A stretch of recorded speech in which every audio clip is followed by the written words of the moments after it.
गोलंदाजीच्या मोर्चावरती प्रयादास chinaman आपल्याला दिसतोय गोलंदाजीच्या मोर्चावरती 6 चेंडू 6ची गरज। पहिला चेंडू एकंदरीत फटका खेळला जातोय 5 चेंडूत 5ची गरज। यावेळी थोडासा शपलून फाईन लेगच्या क्षेत्रामध्ये टोंजू टोलावला जातोय। बघता बघता चेंडू सीमारेषेच्या पलीकडे। आता फक्त 1 धावेची आवश्यकता आहे ती आरएसबी संघाला। ओ बॅक फलंदाज बाद टेम्बा बाउमा एकंदरीत आपल्याला दिसतोय झेल टिपताना। 3 चेंडू आणि 1ची गरज। अजूनही हा सामना संपलेला नाही आहे, उत्साहाचं वातावरण अजूनही त्या ठिकाणी संपलेलं नाही आहे। 1 धावेची आवश्यकता। बॅटची कार्ड घेतली फलंदाज धावबाद। आता 1 चेंडूत 1ची गरज राहिली आहे।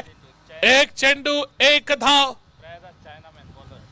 प्रयादास चायनामन आपलं सगळं कौशल्य आपल्या पणाला लावतोय आणि हा सामना सुपर ओव्हर मध्ये जाईल का?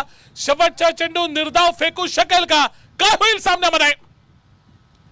फटका तर खेळलाय आणि एकंदरीत सामना होतोय टाय, सामना होतोय बरोबरीत।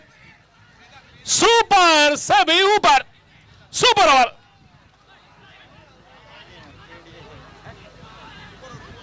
सुपर ओव्हर कौतुक करावं लागेल प्रयादास ज्यानं 4 चेंडू मध्ये 1 धाव डिफेंड केली। ती 1 धाव काढून न दिली ती अर्थात आरएसबी खोर्जम संघाला। म्हणून क्रिकेटवर लाखो करोडो चाहते प्रेम करतात ना, ते कशासाठी करतात त्याचं उत्तम उदाहरण हे मैदानावरती आपण बघतोय।